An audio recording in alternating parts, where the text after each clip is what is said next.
오늘 우리가 묵상하는 이 시편 말씀을 통해서 하나님을 향한 우리의 찬양이 더욱 깊어지고 또 진실해지기를 간절히 소원합니다.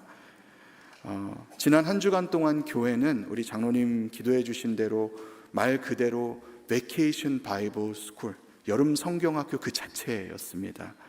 여러분도 기도 많이 해주셨죠? 기도해 주신 덕분에 지난 월요일부터 금요일까지 저녁마다 300명에 가까운 많은 또 아이들과 그리고 200명을 훌쩍 넘는 여러 봉사자들이 복음을 듣고 또 하나님을 예배하면서 서로를 섬기는 참 아름답고 즐거운 시간을 함께 나누었습니다. 여러분, 오늘도 다니시다 보면 아마 여기저기 복도에 또 군데군데 이 BBS 데코레이션들이 아직 좀 남아있는 부분들이 있겠지만요, 저는 한 주 내내 여기 지금 이 강단 위에 가득 차 있었던 이 데코레이션들 혹시 여러분 좀 보셨나요? 그 봉사자들이 정말 한 땀 한 땀 이렇게 만들어서 설치해 주셨던 것들인데, 그게 지금 순식간에 이렇게 좀 싹 없어지고 나니까 저는 어제랑 오늘은 좀 허전한 마음이 드는 것 같습니다. 닷새 동안에 현장에 나와서 섬기시고 또 함께 호흡하시면서 수고하셨던 분들은 여러분 마음 안에 생생하게 아직 그 열기가 좀 남아있으실 것 같고요. 그렇지만 또 함께 직접 이 자리에 계시지는 못하셨어도 기도로 동역하셨던 모든 분들도 아마 이제 다음 주쯤 되면 우리 교육부에서 영상을 준비해 주셔서 간접적으로나마 이 BBS의 분위기를 느끼실 수 있을 것 같습니다. 저도 제가 이렇게 많은 거를 직접 돕지는 못했지만 예배당과 스테이션들 여러 순서들이 진행되는 곳들을 둘러보면서 좋은 피드백들을 너무나 많이 받았습니다. 봉사해 주시는 분들이 너무나 열정적으로 또 친절하게 잘 인도해 주신다, 이런 부모님의 의견들 많이 들었고요. 그런가 하면은 시간마다 우리 전도사님들 전해주시는 설교 말씀과 또 선생님들이 가르쳐 주시는 이 성경 말씀의 내용들이 너무 좋았다 하는 이야기들 많이 있었습니다. 또 게임과 크래프트와 또 마지막 날 물놀이까지 너무너무 재미있었다, 정말 잘 준비해 주셨다, 또 찬양도 너무 좋았다, 이런 이야기들이 저에게까지도 참 많이 들렸습니다. 너무나 감사했어요. 그리고 저는 또 정말 감사했던 것들 중에 하나가 뭐였냐면요, 우리 유스, 청소년들, 우리 중고등부 학생들이 봉사자로 정말 많이 헌신해 주었거든요. 근데 제가 이 친구들이 1년 내내 이때만큼 얼굴이 그렇게 밝은 걸 본 적이 없습니다. 평소에는요, 별로 이렇게 표정도 없고, 제가 지나가면서 Hey boys, Hey girls 이렇게 인사를 하면은 참 이 졸린 눈으로 저 아저씨는 누군가 이러면서 이렇게 꾸벅 인사를 하고 이렇게 지나가는 친구들인데, 이 여름 성경학교 봉사자 티셔츠를 입는 순간 그 티셔츠에 이렇게 좋은 약을 발라놓으신 건지 그 비결은 제가 모르겠지만 그냥 얼굴이 확 펴가지고요, 어린애들보다 더 신나 보이는 겁니다. 율동도 엄청 열심히 하고 먼저 막 와서 인사를 하고 너무너무 예쁘더라고요. 그리고 저만 그렇게 느낀 게 아니라 우리 유스그룹의 브라이언 목사님 또 샬롬 전사님, 제가 여쭤보니까 아이들 얼굴이 그렇게 밝은 걸 본 적이 없대요. 매일마다 제가 클로징 예배, 마지막 예배 시간에 뒤에 들어가서 같이 예배를 드렸습니다. 근데 아이들이고 청소년들이고 어른들이고 할 것 없이 다들 너무나 신나는 표정으로 방방 뛰면서 율동을 하면서 막 찬양으로 고백을 합니다. 주님, 우리가 주님의 소유입니다. 나의 친구 되신 하나님 너무 감사합니다. 또 주님이 우리의 길과 진리와 생명이 되십니다. 모든 상황 가운데에 모든 것을 컨트롤하시는, 다스리시는 하나님 내가 신뢰합니다. 이런 고백을 드리면서 찬양을 하는데, 그 찬양을 뒤에 서서 함께 드리는 제 가슴이 너무나 벅차오르고 울컥하는 것을 느꼈습니다.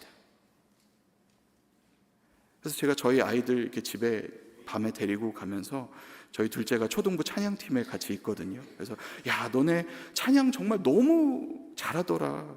제가 그랬더니요, 얘가 지금 무슨 얘기냐는 얼굴로 저를 이렇게 보면서, 아빠, we do that all the time. We do that every week. 매주 그렇게 찬양한다는 거예요. 제가 그 대답을 듣고 한참 웃었습니다. 또 그날 밤에 아이들 이렇게 잠들기 전에 기도를 해주는데 그런 기도가 나와요. 하나님, 우리 아이들의 입술에 이런 찬양이 멈추지 않게 해주십시오. 하나님을 높이는 이런 고백이 어떠한 상황에도 우리 아이들의 마음과 생각을 떠나지 않게 해주십시오. 그렇게 기도했습니다.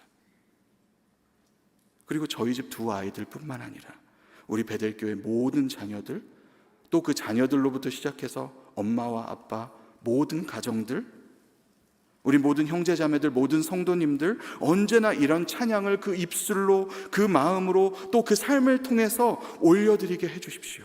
특별히 저는 이번 한 주 내내 이런 기도를 계속 하게 되었습니다. 여러분 어떠신가요? 오늘 여러분의 입술에, 여러분의 마음에, 또 여러분의 삶에 이런 멈추어지지 않는, 멈추어질 수 없는 이 찬양의 고백이 있으십니까? 혹시나 내게 찾아온 어떤 문제가, 지금 내가 처한 어떤 상황이 하나님을 향한 여러분의 찬양을 멈추게 하지는 않았습니까? 오늘 본문 시편 149편은 우리에게 우리의 왕이신 하나님 여호와를 찬양하라 이렇게 선포합니다. 우리가 이 말씀을 통해서 하나님 찬양하는 우리의 삶을 잠시 돌아보면서 생각해 보면 좋겠어요. 여러분 먼저 1절에 보시면 이 1절 말씀이 너무나 중요한데요, 1절을 시작하는 가장 첫 단어가 무엇입니까? 여러분 1절의 첫 단어 할렐루야, 할렐루야. 여호와를 찬양하도록 명령하는, 도전하는 그 부름입니다. 그 부름으로 이 시편이 시작되고 있어요. 할렐루야, 새 노래로 여호와께 노래하며 성도의 모임 가운데에서 찬양할지어다. 이 찬양을 우리에게 새 노래로 부르라고 그렇게 도전하고 있습니다. 여러분 여기 나오는 새 노래라는 말이 늘 최신곡 차트에 올라가 있는 따끈따끈한 새로운 노래를 이야기하는 것일까요? 매주마다, 매 예배마다 새롭게 작곡한 노래를 우리가 불러야 된다, 그렇게 말씀하는 것입니까? 여러분 만약 그런 뜻이라면 예배하는 우리가 얼마나 힘들지 여러분 좀 상상이 되지 않으십니까? 제가 수요일 저녁 예배에 찬양 인도를 할 때만 해도 저에게 목사님 우리 새로운 노래 말고 좀 아는 노래 좀 부릅시다, 찬송가 좀 부릅시다, 이렇게 요청하시는 분들이 계세요. 제가 그분들께 죄송한 마음이 늘 있는데, 근데 매주 우리가 모든 노래를 우리가 한 번도 불러보지 않은 이런 새롭게 작곡된 곡조와 멜로디와 노랫말로 불러야 한다면 얼마나 어렵겠습니까? 여기서 말씀하는 새 노래는 꼭 그런 뜻만은 아닙니다. 오히려 이 새 노래는 우리 찬양의 대상인 여호와, 그분의 은혜를 우리가 새롭게 경험한 데서 나오는 그 반응으로 드리는 노래입니다.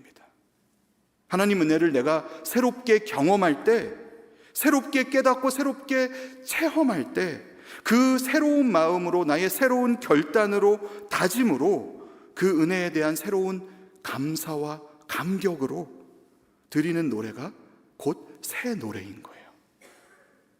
여러분 그렇다면 우리가 수도 없이 불렀던 나 같은 죄인 살리신 주 은혜 놀라와, 예수로 나의 구주 삼고 성령과 피로써 거듭나니 이 세상에서 내 영혼이 하늘의 영광 누리도다.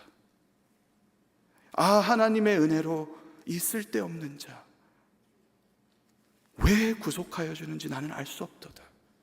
여러분 이런 고백들이 우리에게 100번이고 1000번이고 얼마든지 새 노래가 될 수 있는 것입니다.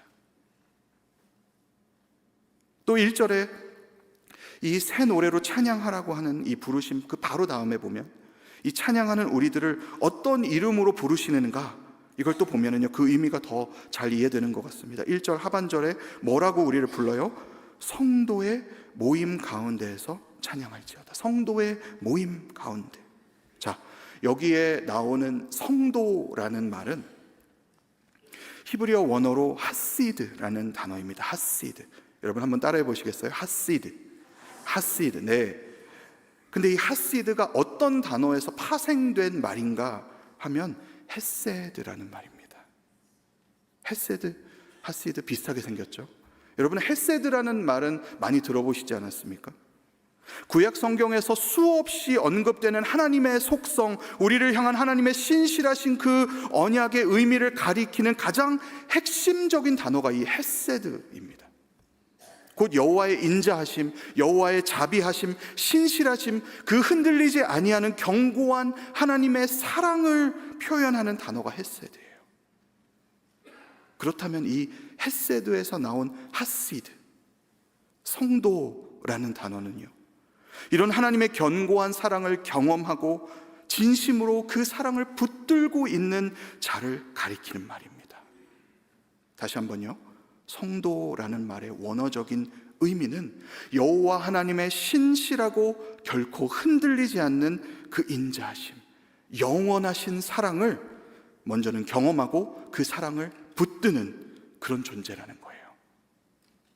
그게 우리에게 주신 성도라는 이 귀한 호칭의 뜻입니다. 여러분 주위를 다시 한번 둘러보십시오.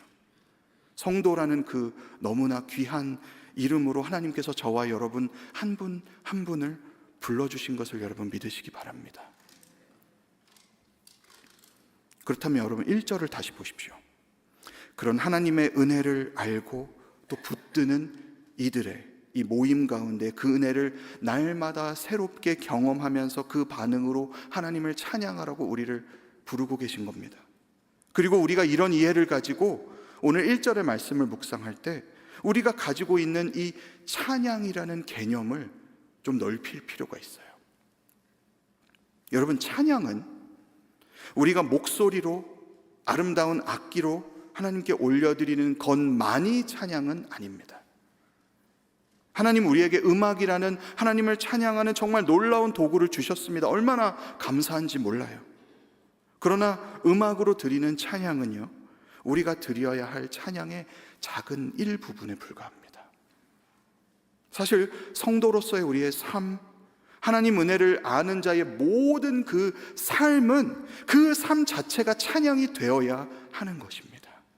그렇다면 우리가 노래와 연주로 하나님께 찬양할 때가 아닌 그 외의 시간에 내 삶을 통해서 과연 어떤 찬양이 하나님께 드려지고 있는가, 우리의 모습을 돌아보아야 되겠죠.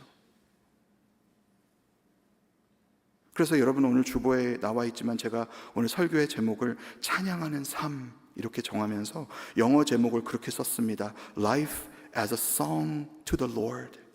우리의 삶이 여호와께 드려지는, 노래로 드려지는 것이라는 그 말이죠.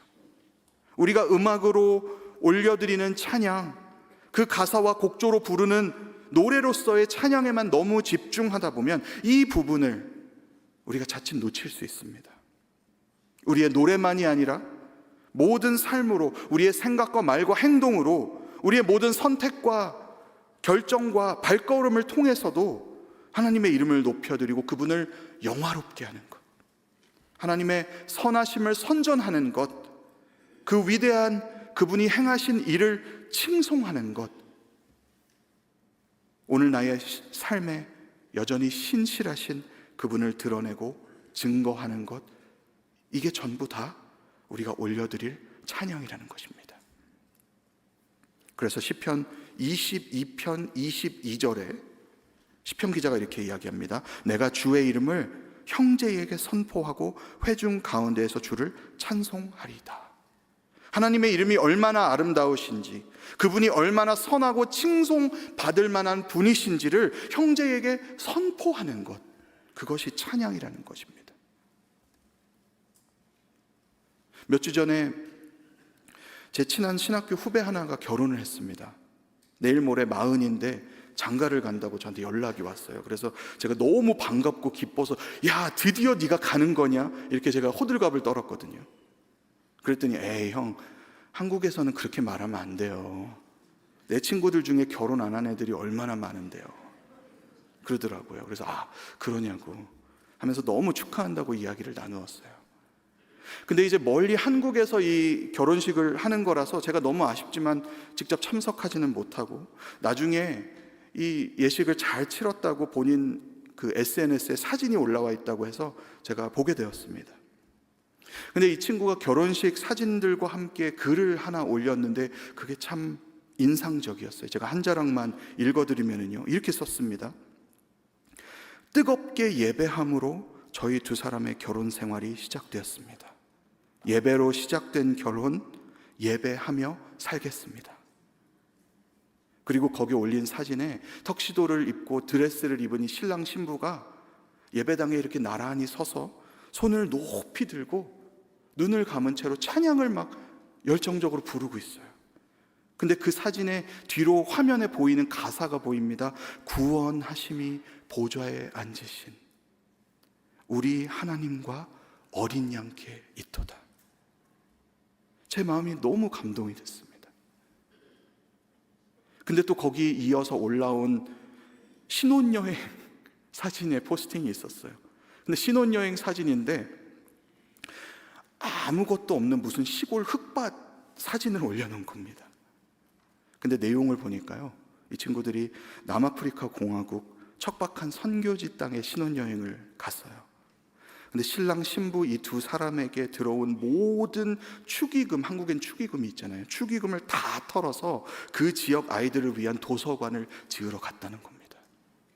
와, 나중에 보니까요, 그렇게 하고 싶어서 축의금 많이 해달라고 부탁하는 글을 미리 올렸었더라고요. 제가 그 글을 보고 너무나 이 뜻깊은 신혼여행에 저도 동참하지 못한 게 나중에 안타까웠습니다. 그래서 그 글을 보고 많은 지인들이 함께 거기에 동참하고 짧지만 너무나 뜻깊은 신혼여행을 했다는 소식을 듣게 됐어요. 저는 이 친구가 저보다 나이는 어리지만 참 존경스럽습니다. 그리고 오늘 말씀을 준비하면서 그런 모습이, 이 친구의 모습이 곧 하나님을 높이는 찬양의 고백이 아니고 무엇이겠는가, 그런 생각을 하게 됐어요. 여러분, 나의 형제자매들에게, 나의 이웃들에게, 또 내가 스쳐 지나가는 모든 이들에게, 그 누군가에게 나의 삶의 모습을 통해서 하나님 얼마나 선하시고 아름다우신 분이신지를 보여주는 것, 이것이 곧 우리의 찬양입니다. 여러분 잘 아시는 이사야서 43장 21절 말씀이요, 이 백성은 내가 나를 위하여 지었나니 나를 찬양하게 하려 함이니라. 하나님이 우리를 창조하신 목적, 우리가 지음받아서 존재하는 목적이 하나님을 찬양하는 것이라면, 그분을 높이고 그분을 기뻐하고 영화롭게 하는 것이라면, 그 찬양은 기껏해야 우리가 하루에 몇 분 혹은 몇 시간 부르는 우리의 입술의 찬양만을 말씀하는 것은 아닌 거예요. 우리의 모든 삶이 그분을 찬양하도록 지음받았다는 뜻입니다. 그런데요, 여러분, 우리의 삶을 통해서 드리는 이 찬양, 우리의 예배는 방금 제가 쉐어한 그 친구의 예처럼 보기에 참 아름답고 소위 칭찬하기에 아깝지 않을 만한, 남보기에 부끄럽지 않은 그런 모습을 통해서만 드리는 것은 아닙니다. 때로는 우리의 감추고 싶은 모습들, 무기력하고 절망적인 우리의 마음을 통해서도 우리는 찬양할 수 있습니다. 오늘 본문으로 돌아가서 5절에 보면은요, 성도들은 영광 중에 즐거워하며 그들의 침상에서 기쁨으로 노래할지어다. 이 5절 하반부에 나오는 그들의 침상이라고 하는 것은 침대, 침실을 의미하는 것이죠. 이것은 여러 가지로 설명할 수 있겠지만 무엇보다도 그 삶의 자리 중에 가장 개인적이고 가장 은밀한 공간을 뜻하는 것입니다. 혼자만의 자리예요. 1절에 나왔었던 성도의 그 모임이라는 공적인 자리와는 완전히 대조되는 그런 표현인 것이죠. 즉 지금 1절부터 5절까지 계속해서 이 시편이 우리로 하여금 하나님을 찬양하라고 부르면서 공적인 성도의 모임의 자리이나 아니면 혹은 가장 은밀한 자리이나 이 모든 자리에서 동일하게 하나님을 찬양하라고 하는 것입니다. 시적인 표현으로 우리가 이해한다면 어떠한 모습이나 어떠한 상황 가운데에도 찬양하라는 것이죠. 여러분, 우리가 때로는 하나님을 찬양하라 이런 말씀을 들을 때 그 말이 내 마음에 와닿지 않을 때가 있어요. 내가 지금 찬양이 나오지 않을 때, 아까 말씀대로 우리가 만난 어떤 어려움이나 우리가 처한 어떤 상황으로 인해서 그 기쁨의 찬양을 부르기가 너무나 힘이 들 때가 있습니다. 또 오늘도 우리 공동체 안에는 그런 어려움의 자리에 있는 우리의 형제 자매들이 있습니다. 사실은 제가 오늘 이 설교를 준비하면서 지난 주간 이 본문을 계속 묵상하는데요, 동시에 제가 담당하는 교구에 너무나 아프고 힘드신 분들이 많은 겁니다. 그분들의 소식을 듣고 그 소식을 제가 전하고 또 찾아가서 기도해드리고 그러는데 저도 마음이 막 찢어지는 것 같아요. 근데 또 한편으로는 기쁨으로 찬양하라고 하는 이 본문의 말씀을 묵상하는데 제가 솔직히 마음이 이렇게 둘로 나뉘는 것 같은 그런 느낌으로 이 기도와 묵상이 너무나 괴롭고 힘들었습니다. 근데 며칠 전에 아직 깜깜한 새벽에 눈이 떠져서 일어나서 기도하는데 하나님 그런 마음을 주시는 것 같아요. 하나님이 우리의 고통의 신음, 그 눈물과 한숨의 기도를 아신다. 그 소리를 들으신다. 그리고 그 가운데에서도 찬양을 받으신다. 여러분, 하나님은 우리의 연약함을 너무나 잘 아시고 그 마음에 공감해 주십니다. 그 연약함을 모른 척 하시면서 아무렇지도 않게 그냥 기쁘게 찬양하라고 우리를 종용하시는 분이 결코 아니십니다. 그 연약함의 자리에 함께 계시며 그 고통의 자리에서도 우리가 그 모습 그대로 그분한테 나아오기를 기다리고 계십니다. 그리고 그 고백을, 그 눈물, 그 기도를 받으시고 우리를 위로해 주시며 그 가운데도 여전히 신실하게 역사하시는 살아계신 하나님, 멈추지 않으시고 선하게 일하시는 하나님을 발견하게 해주십니다. 우리가 가장 비참하고 가장 고통스럽고 연약한 그때에도 끝내는 여전히 하나님 선하시다, 이 고백을 할 수 있도록 하나님 우리를 인도해 주십니다. 그리고 그런 우리의 고백을 찬양으로 받으시는 겁니다. 여러분, 오늘 본문이 시편 149편이잖아요. 150편까지 있는 시편의 거의 마지막이에요. 그렇죠? 요즘 저희가 성경일독 캠페인에서도 이 시편을 지나고 있는데, 이 시편을 처음 1편부터 쭉 순서대로 묵상하다 보면 우리가 발견할 수 있는 게 한 가지 있습니다. 많은 분들이 그런 이야기를 하세요. 막연히 시편은 하나님을 향한 아름다운 찬양의 모음집이라고 생각했는데 너무나 아프고 너무나 서럽고 위급하고 고통스러운 고백들이 많이 나오더라는 겁니다. 아마 지금 시편을 읽고 계신 분들은 공감하실지 모르겠어요. 여호와 우리 주여, 주의 이름이 온 땅에 어찌 그리 아름답습니까? 아니면 여호와는 나의 목자시니 내게 부족함이 없습니다.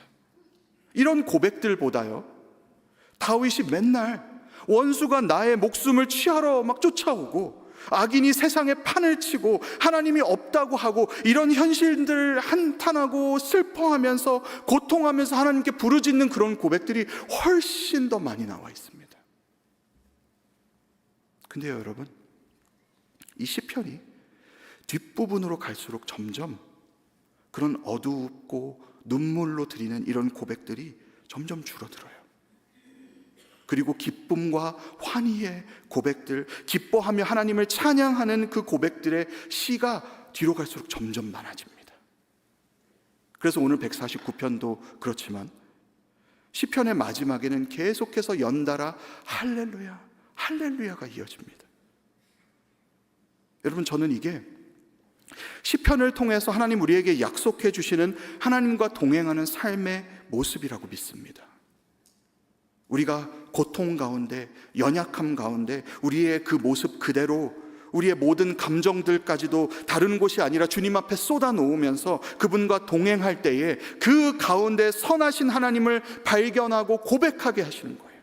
그리고 바로 우리의 그런 고백을 통해서 찬양 받으실 뿐만 아니라 그 안에 하나님만 주실 수 있는 그 위로를 허락하시고 결국에는 우리의 슬픔을 희락으로 바꿔주시며 재로 덮였던 우리의 머리에 화관을 씌워주시고 우리의 근심을 찬송으로 바꾸어 주시는 그 놀라운 하나님의 회복의 섭리를 맛보게 하실 줄 믿습니다. 우리가 이 시간 시편의 말씀을 통해서 우리의 노래를 넘어 우리의 모든 삶을 통해서 찬양 받으시는 하나님에 대해서 잠시 생각해 봤습니다. 그리고 이제 한 가지만 더 말씀드리고 마치려고 하는데요, 바로 하나님 우리의 그런 찬양을 어떻게 사용하시는가입니다. 우리의 찬양을 하나님 어떻게 사용하시는가, 결론부터 말씀드리면 하나님은 우리의 찬양을 그분의 구원하심의 증거로, 더 간단한 말로는 복음의 증거로 사용하십니다. 우리가 삶으로 드리는 모든 찬양의 고백을 복음의 증거로 사용해 주세요. 물론 이미 생각해 본 포인트지만 이걸 오늘 본문 뒷부분을 통해서 조금만 더 구체적으로 생각해 보면요, 오늘 149편 6절부터 9절까지 이 하반부에는 갑자기 좀 다른 이야기가 나오는 것처럼 느껴집니다. 5절까지는 막 정신없이 하나님을 찬양하라, 노래하라 이렇게 말씀해 주시다가 갑자기 6절 하반절에 보십시오. 손에 두 날 가진 칼이 있다. 또 계속해서 7절 8절에는 그 칼로 또 사슬로 철고랑으로 나라와 민족과 왕과 귀인들에게 보복하고 벌하고 결박한다. 갑자기 이런 이야기가 나와요. 찬양하라는 주제와 너무나 어울리지 않는 내용인 것처럼 보이는데요, 이 내용을 간단하게 요약해서 설명드리면 이 모습은 원수된 나라를 무찌르고 하나님 백성에게 승리와 구원을 주시는 그 메시아의 모습입니다. 기름 부음 받은 그 왕의 모습이에요. 이스라엘을 괴롭히는 원수를 다 멸하시고 그 손에서 하나님의 백성을 건져주시는 구원의 왕 메시아가 이루시는 승리를 지금 묘사하고 있는 모습이에요. 근데 여러분, 흥미로운 것이 지금 이 말씀을 보면은 이 일을 하시는 것이 메시아라고 하고 있지 않습니다. 잘 보십시오. 분명 메시아가 하시는 일을 묘사하고 있는데 그 일을 이제 누가 한다고 해요? 그분의 백성이자 성도된 자들이 한다고 말씀하고 있습니다. 하나님을 찬양하는 성도의 그 손에 칼이 있고 그들이 그 원수를 벌하고 마지막 9절에 보면은요, 그 승리의 영광도 누구에게? 모든 성도에게 있도다. 이 말이 무슨 말일까요? 바로 하나님을 찬양하는 성도된 우리들에게 메시아가 이루시는 구원의 사역을 함께 하도록 하신다는 겁니다. 우리도 동일하게 그 메시아가 이루시는 그 일을 같이 하게 되고 그 왕이 받으실 영광까지도 우리가 함께 받게 하신다라는 말씀이에요. 이해가 되십니까? 그리고 오늘 우리는 이 메시아가 누구세요? 예수 그리스도시죠. 메시아가 예수 그리스도시라는 사실을 우리가 이미 알고 그분이 싸우시고 벌하시는 대상, 그것이 어떤 일개 민족이나 나라가 왕이 아니라 악한 영의 권세라는 것을 또 알아요. 또 그분이 허락하시는 그 승리가, 그 구원이 천국과 영생이라는 그 사실을 우리가 알 때에 이게 무슨 말씀인지 이해가 됩니다. 하나님을 아는 성도된 우리는, 하나님을 찬양하는 우리들이 그 찬양을 통해서 메시아의 사역, 그 구원을 전하는, 생명을 전하는 그 일을 하게 하신다는 겁니다. 찬양으로 드려지는 우리의 삶을 통해서 주님께서 그 구원을 전하게 하신다. 그 승리를, 그 생명을 전하게 하신다. 하나님께서 우리의 찬양하는 삶을 그렇게 사용해 주신다는 말씀입니다. 제가 아까 서두에 이번 BBS가 너무 감사했다는 그런 이야기를 했어요. 근데 이번 BBS 가운데 사실은 제 개인적으로 가장 감사했던 제목이 하나 있었는데 제가 아직 말씀을 안 드렸습니다. 그게 무엇이냐면요, 저희의 이웃에 살고 있는 주님을 아직 잘 모르는 두 친구들이 이 BBS 기간 내내 교회에 나왔다는 것입니다. 여러분한테는 그렇게 큰 감흥이 아닐지 몰라도 저는 이 일이 제가 너무너무 신이 나서요, 지난 한 주간 교회에서 제가 만나는 모든 분들한테 이 얘기를 했어요. 저희 아이들과 같이 학교를 다니고 또 그야말로 넘어지면 코 닿을 만한 거리에 사는 남매인데 저희 집에도 자주 놀러 오고요, 와서 같이 밥을 먹기도 하고 그때마다 제가 이 아이들이 하나님을 알게 해달라고 기도해 주기도 합니다. 근데 지난 월요일 오후에 또 저희 아이들과 놀려고 초인종을 누르는 거예요. 근데 저희는 지금 교회에 와야 되잖아요. 그래서 같이 못 놀겠네 아쉬워하길래 제가 그러지 말고 같이 BBS 가자 권했습니다. 그리고 그 길로 바로 제 차에 태워서 교회를 데리고 왔어요. 제 아내한테도 제가 출발하면서 알려줬습니다. 여러분 아시지만 사실 준비하는 분들에게는 이렇게 마지막에 갑자기 사람이 추가되면 얼마나 부담인지 제가 모르는 게 아니거든요. 근데 제가 그걸 알면서도 데려온 거예요. 그리고 너무 감사하게 우리 전도사님 또 우리 스태프들이 다 반갑게 맞아주셨습니다. 그리고 이 두 아이가요, 지난 한 주 동안 교회에 나와서 말씀을 배우면서 찬양을 부르면서 얼마나 즐거워했는지 모릅니다. 집에 돌아가는 차에서 제가 조금 아까 불렀던 그 똑같은 찬양을 이렇게 틀어주는데요, 막 큰 소리로 찬양을 따라 부르는 거예요. 근데 제가 너무 감격스럽더라고요. 눈물이 나더라고요. 며칠 전에는 또 그 엄마를 만나서 이야기를 나누었는데 아이들이 원하면 이제 주일에도 보내겠다고, 또 당장은 아니더라도 차차 엄마와 아빠도 함께 나오겠다, 그런 이야기도 들었습니다. 여러분 한 번쯤 그런 간증 다 들어보셨죠?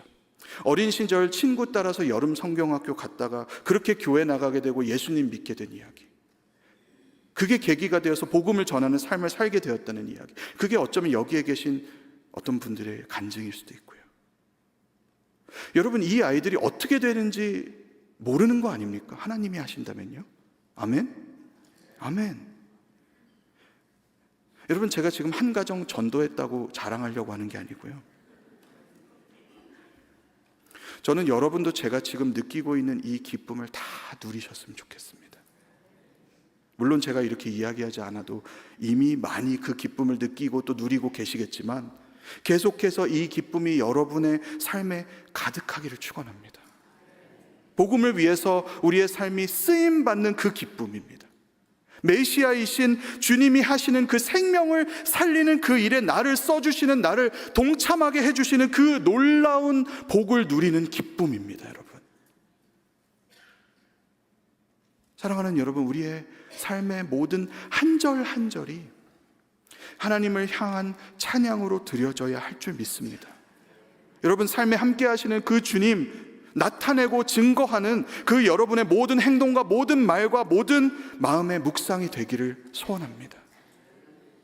또 그 모든 것이 주님 받으시기에 합당한, 주님을 영화롭게 해드리는 아름다운 노래가 되어 울려 퍼지기를 간절히 소원합니다. 우리의 삶에 아름답고 기쁘고 영광되고 찬란한 그런 순간들 뿐이 아니라 연약하고 눈물나고 고통스러운 그 시간들 가운데에도 그 자리에 계시는 주님의 임재가 내 마음 깊이 경험되므로 그 선하심과 또 인자하심을 더욱 증거하며 고백하게 되는 그 핫시드, 성도로 부름받은 그 이름에 합당한 저와 여러분의 삶이 되기를 주의 이름으로 간절히 축원합니다. 아멘. 우리 이 시간 함께 기도하겠습니다.